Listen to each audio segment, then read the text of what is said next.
Yeah, boy. Celebration time.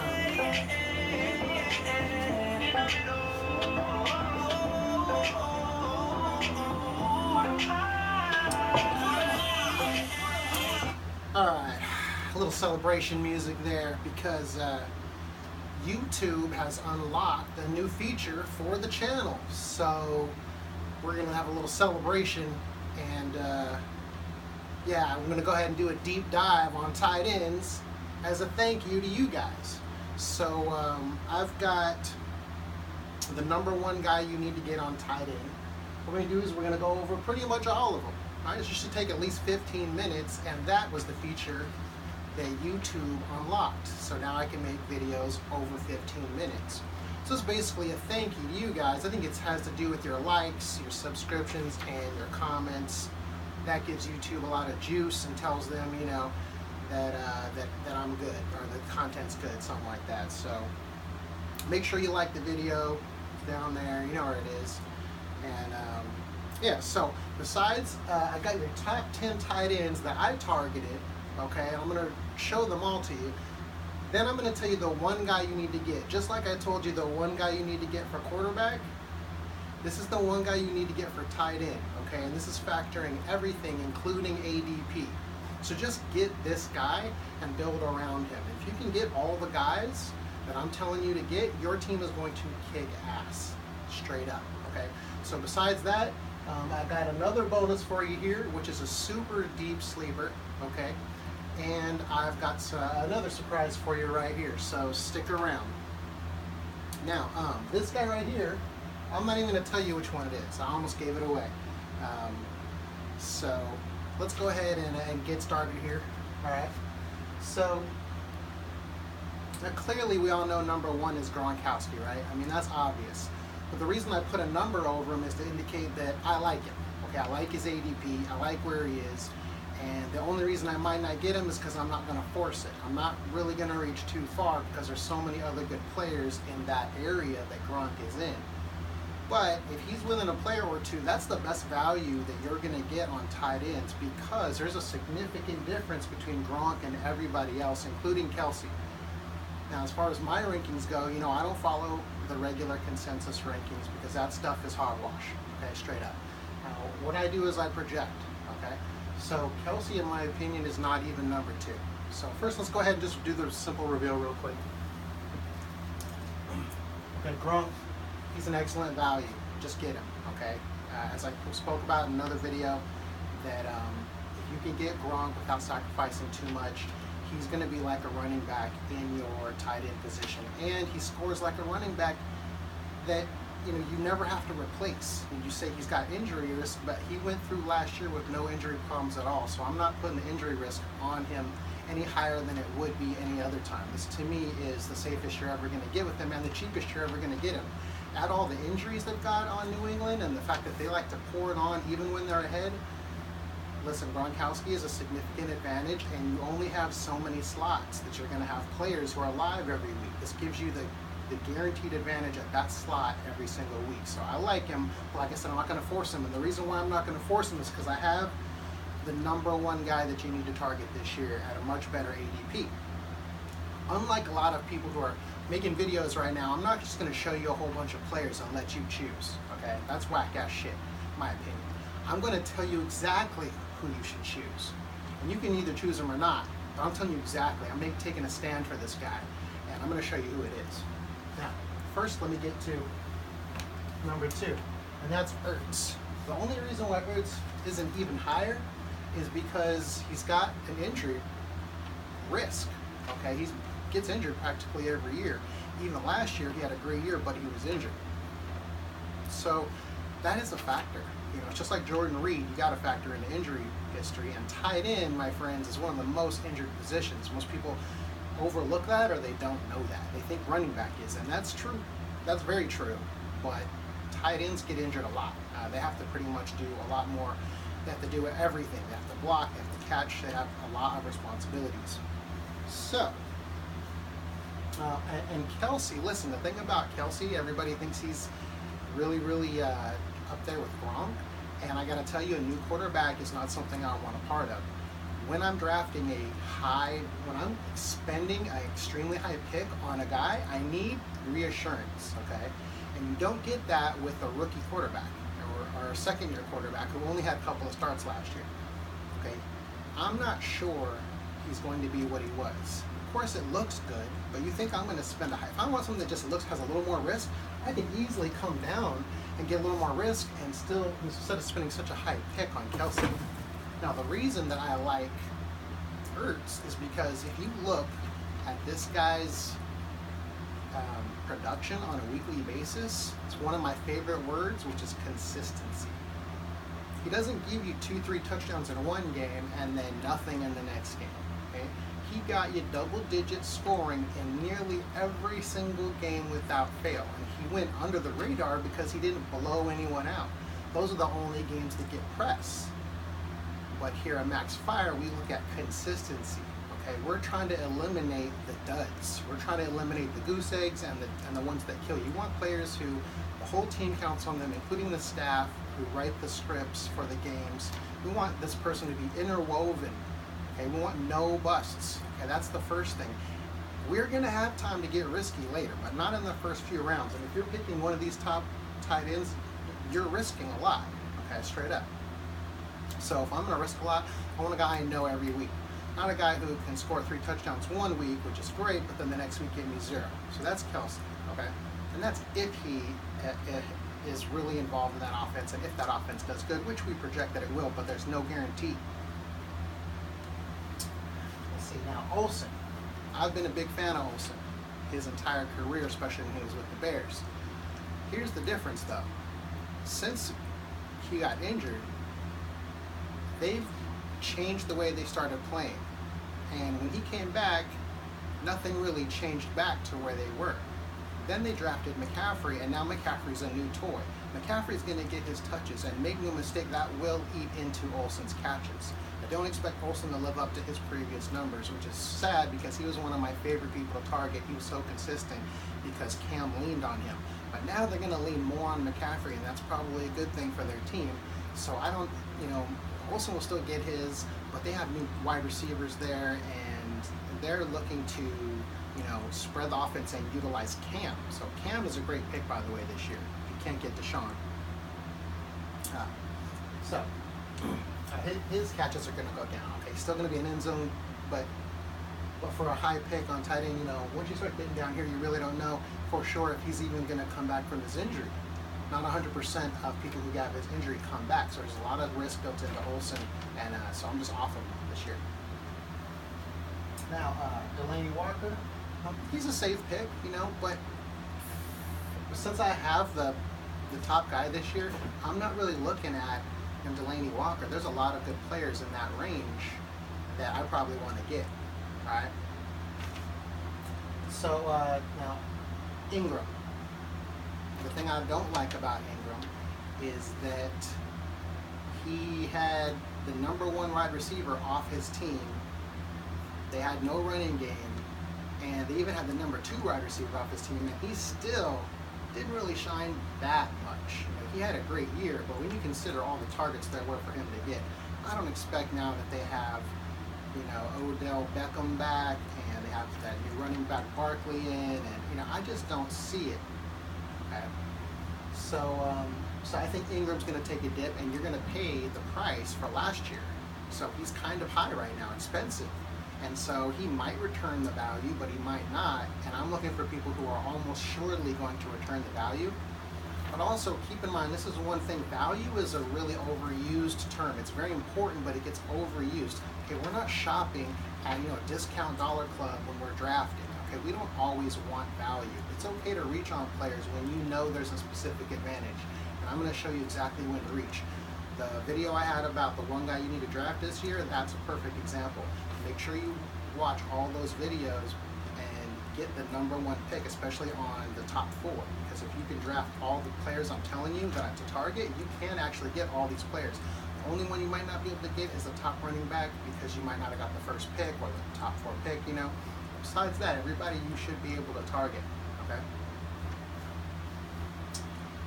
All right, so now we're going to get into a couple of really tough calls for me. So I'm going to be transparent as I always am with you, and just let you know that Graham and Reed could definitely turn out this year. They could both pan out. But I'm in it for the long haul. I make my money later in the rounds. Okay, when I'm looking to create an advantage, the first thing I'm doing is making sure that I'm not going anywhere. So that's why I pick safely. Okay, and Reed and Graham are not safe. They might be booms, they might boom on you and make me look bad, and that's very possible. That's why I'm giving you this whole little speech right here, so you know that, hey, I've identified them as possible breakouts, and who hasn't? But I'm also saying I'm staying away from them, not because they won't break out, but because I have another guy that I feel a lot better about, okay? So that's why I'm staying away from them. I'm with Graham. Listen, the reasons I don't like it, why I'm not just sold on it, it's pretty simple. Just listen, I've heard this story before. I've heard that Aaron Rodgers is going to throw to his new tight end toy probably 2-3 times already. And he's just never really done it. And I know if there ever was a time he's ever going to do it, it's with Jimmy Graham. He's definitely going to get touchdowns. He's definitely going to get, he has a big body. People say he's lost a step, and he probably has, but he's still the same size. He still has great hands. So I think he'll have some big games, but he's also probably going to have some stinkers. And the chance that Aaron Rodgers doesn't really utilize the tight end, I'm not taking that chance. I'm not going to be the one left holding the bag when Aaron Rodgers is picking apart defenses with his wide receivers instead of his tight end. I'm just, I'm going to err on that side, and that one could come back and bite me. So with, full disclosure there on Graham, he could blow up, but I'm just shying away from him, okay? Now, Jordan Reed, the value is so good there, okay? I'm still not recommending him, because you are going to have to use 2 spots. You need a backup tight end if you have Jordan Reed, and you might as well just get Vernon Davis, because if Jordan Reed gets hurt, Vernon Davis is definitely going to come right in. So it basically means you have to carry 2 tight ends, and I'm basically against that. Now if I needed that and I missed out on my one guy, if someone else drafted my one guy, then you know what, I might go ahead and reach and just grab Reed, even though I know he's probably going to get hurt. The thing about Reed is, even when he's good to go to start the game, you don't even know if he's going to finish the game. I just don't even feel good when he's in the game and supposedly healthy, which is not very often. So that's a stress game. I'm not trying to be stressful. Like, fantasy football is fun, my homies. All right. Matter of fact, this is a gangster party. That's what we're trying to do here. So I didn't really make that clear. So we're gonna spill a little for the homies. If you like this video, click like, and I'll spill some for the homies right here. All right. That's for the homies. That's for all the people that you're going to destroy this year by listening to this channel. I feel bad for all your opponents. All right, but you did the wise thing. So, to get Reed means you got to take up 2 slots.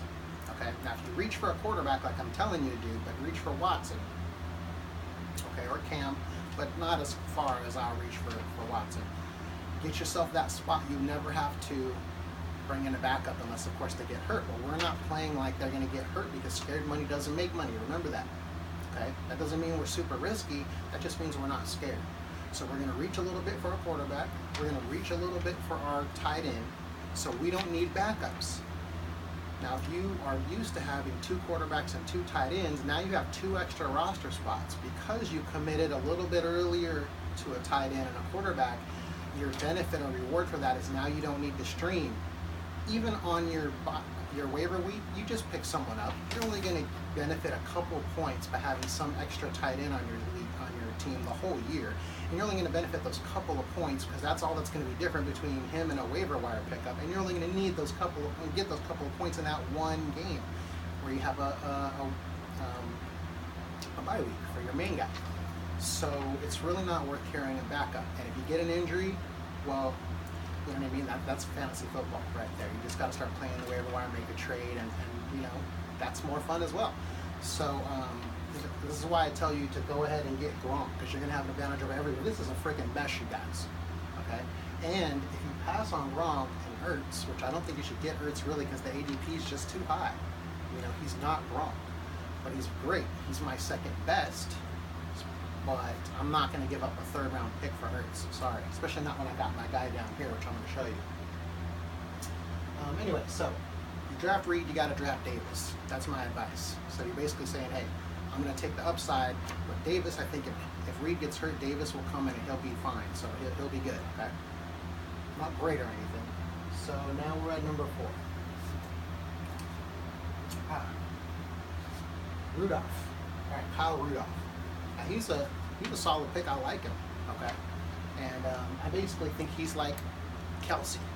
So if you like Kelsey, you should just get Rudolph because he's Kelsey only a lot later.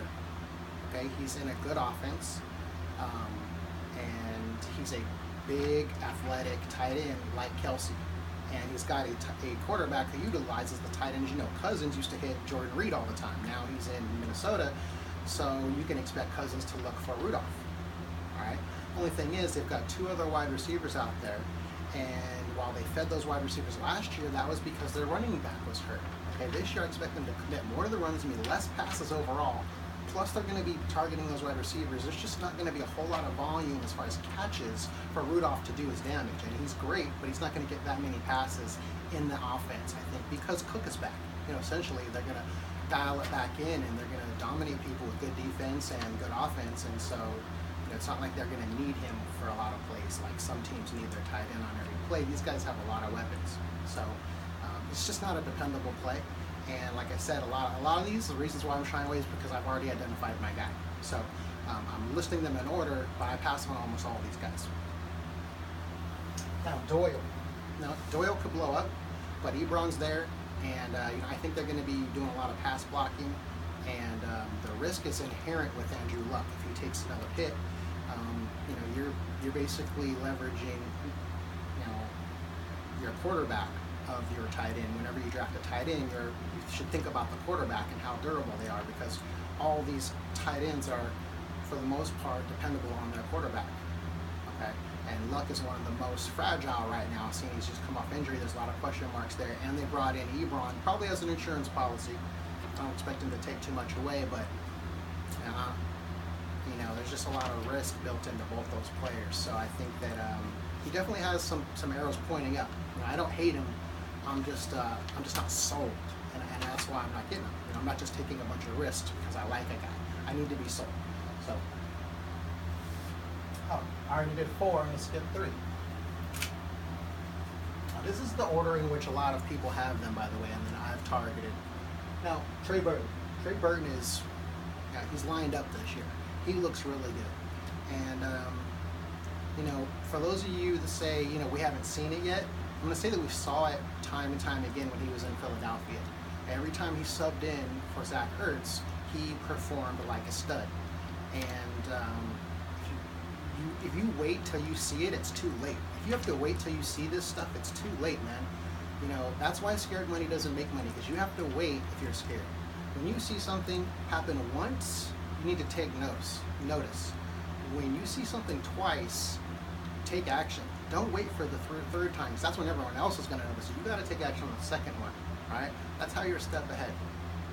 No, it's like if a restaurant, you know, closes its doors and changes its menu, and then hires a brand new souffle chef, okay? The world-renowned souffle chef. And then they order a bunch of souffle ingredients. What do you think that restaurant's going to start making? Souffles, okay? You don't really have to wait for the souffle to come out to know this guy's going to be a souffle. And that's Trey Burton, okay? You don't bring in the offensive coordinator for the Chiefs, okay, who had Kelsey and turned around the Chiefs' offense last year when it was stagnant. When Andy Reid finally turned over the keys to Nagy, the offense took back off. It's a high-powered, pass-friendly offense where the tight end is very heavily featured. Now, when they bring him in, he's the chef. Okay, he's the souffle chef coming into the souffle restaurant. And then they say, hey, Mr. Chef, what do you need? And he goes, I need Trey Burton. So they order souffle ingredients, which is what Trey Burton is. So what do you think they're going to come out with? Okay, this is Mr. Souffle. This is the lock. This is the guy. This is the guy, and anybody can get him. Okay, this guy's going to give you Zach Ertz numbers from last year. He's going to give you those numbers this year. Okay.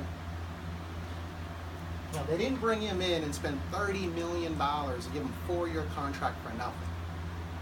He's a great gadget player. He can catch, he can throw, and he's not much of a blocker. Okay, they're going to feature him. Let me tell you something about the Nagy offense that I'm predicting. It's going to be an up-tempo scheme. That means they're going to throw the ball more than most teams. Not because they're behind or because they don't have a run game. It's because that's by scheme. They're going to have more plays. They're also going to have more runs. They're going to be up-tempo. Means everybody on that team is going to get more chances than they would if they got the same percentage of plays on another team, because there's going to be more plays. Okay? They're very aggressive. There's going to be strikes, and the tight end is going to be utilized. I'm telling you right now, there's not going to be a better deal. A lot of people out there are saying he's a good value and we like him, and then they name 5 other people that they like. You know, or they say he could be okay. Listen, I'm taking a stand right now. This is the guy. Trey Burton is a star in the making now. The Bears see it, Nagy sees it, and if you guys don't see it, man, it's a good thing you're watching this channel, because he's the guy. All right. Njoku, don't like him. Just don't like the Browns. Don't like what they're doing. Don't think they know what they're doing. Okay, you got Landry. You've got Gordon for now. You've got the carousel at quarterback. You've got a coach coming off a losing season. You've got, you know, who knows what's going on with the defense? Who knows what their offense is even going to look like? Are they going to run the ball now? They draft to run. There's so many question marks. You would have to be nuts to draft Njoku. If you just blow it in this draft, I guess you could still draft Njoku if he falls far enough, but just avoid this whole mess because there's too many question marks. It's nothing to him, but that team is a mess, straight up.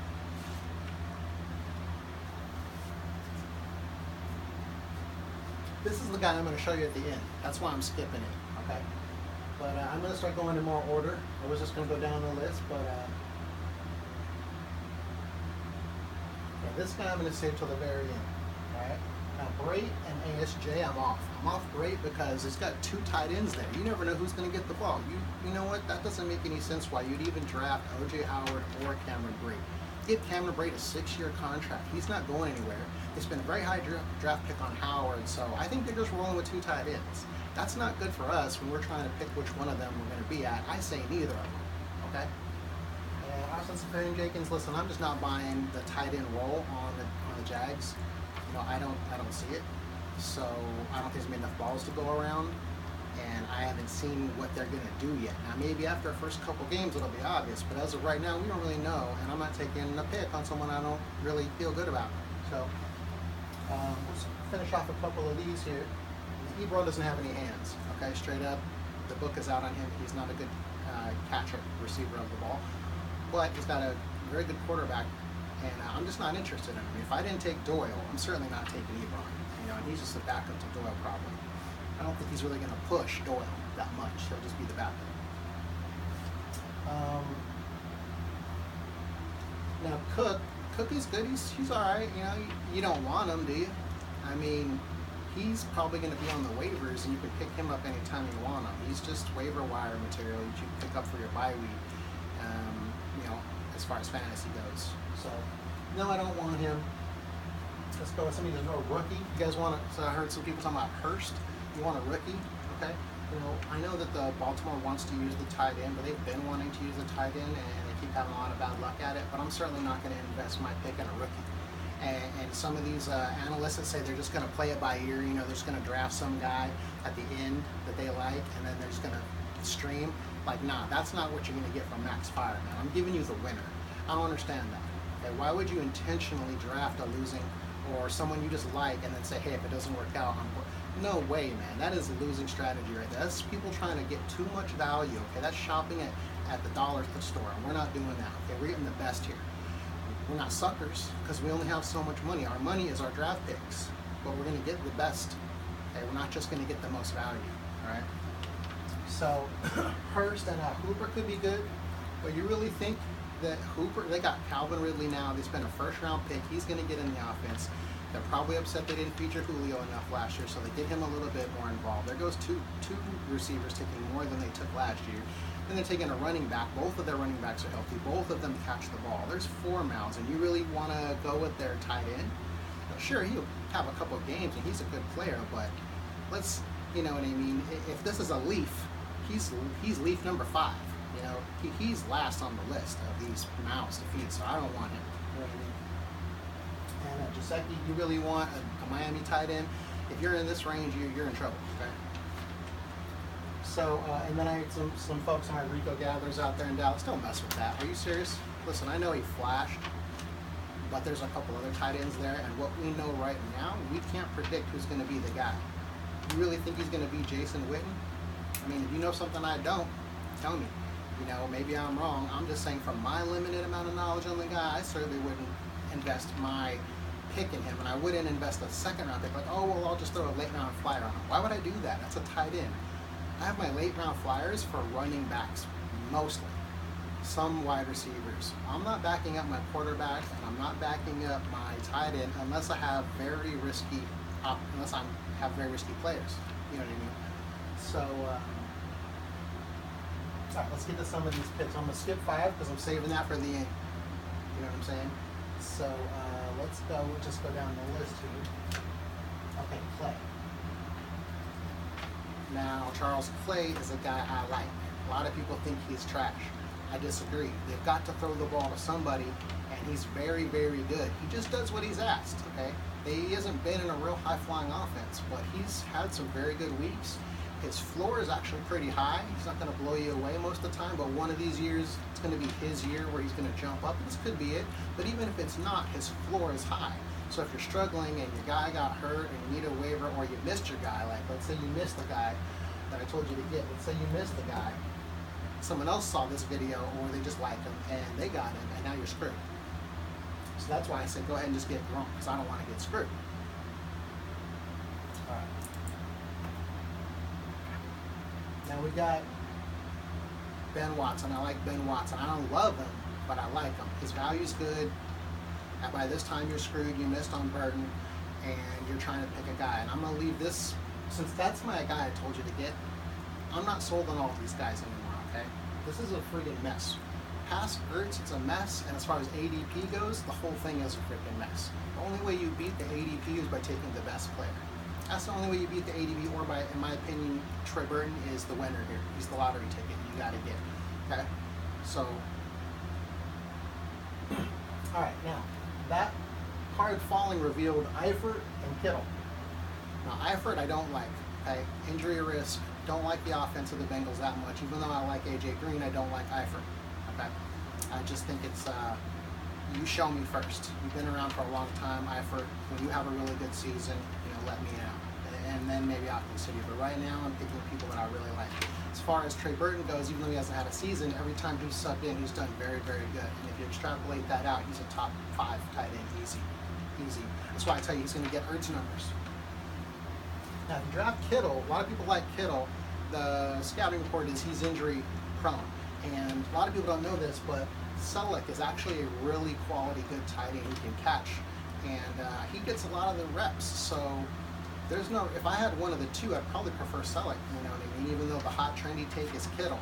And I think if you do get Kittle, you got to get Selleck too, because as soon as he gets hurt, as soon as Kittle gets hurt, Selleck will become a top tight end, a top 10 at least, or somewhere in that range, you know what I mean? He's going to get everything instead of just splitting it, which right now I really think, you know, it's leaning towards Selleck because he's a vet, and Kittle, you know, he's going to be used, but he'll probably be used more for the pass catching role, so his usage might be a little bit better, even though it won't be as high, but he'll get hurt, supposedly.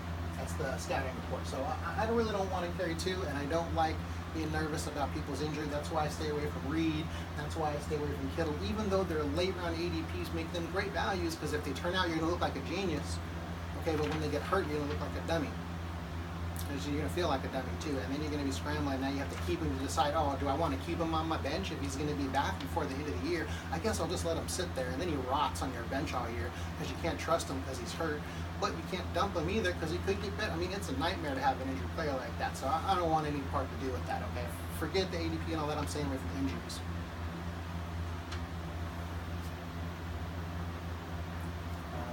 Talked about Howard. Oh yeah, you don't want Howard, okay? He's part of the Brate combo. So I already talked the same thing for Brate and Howard. I already mentioned him. And let's go. Vance McDonald, his last game, he did pretty good. And so there's a lot of potential upside there. But if that's your bet, now I feel bad for you. Okay, the reason why, because same problem with Jimmy Graham is that they always talk about the new tight end. You know, Keith Miller was supposed to be good, but he never turned out to be that good as far as fantasy goes. And then it was Jesse James when he got drafted. He was the next, you know, guy. And he's really good. It's not that he's not good or that he's average. It's just that they don't really throw it to the tight end. Man, they have a #1 wide receiver and a #1 running back, and they can't have a #1 tight end too. You know what I mean? Just can't do it. He's not as involved. When they call his number, he does well. Okay, but he's just not Antonio Brown or Le'Veon Bell, so why would they call his number? You know, it doesn't make sense. He's not even the top 2 options on the team. So even though I like him and they like him, his usage is not going to be enough to sustain you every single week. You're going to be screwed if you think you're just going to, you know, grab McDonald and just stream the rest of the year. And no, bro, do not do that. All right.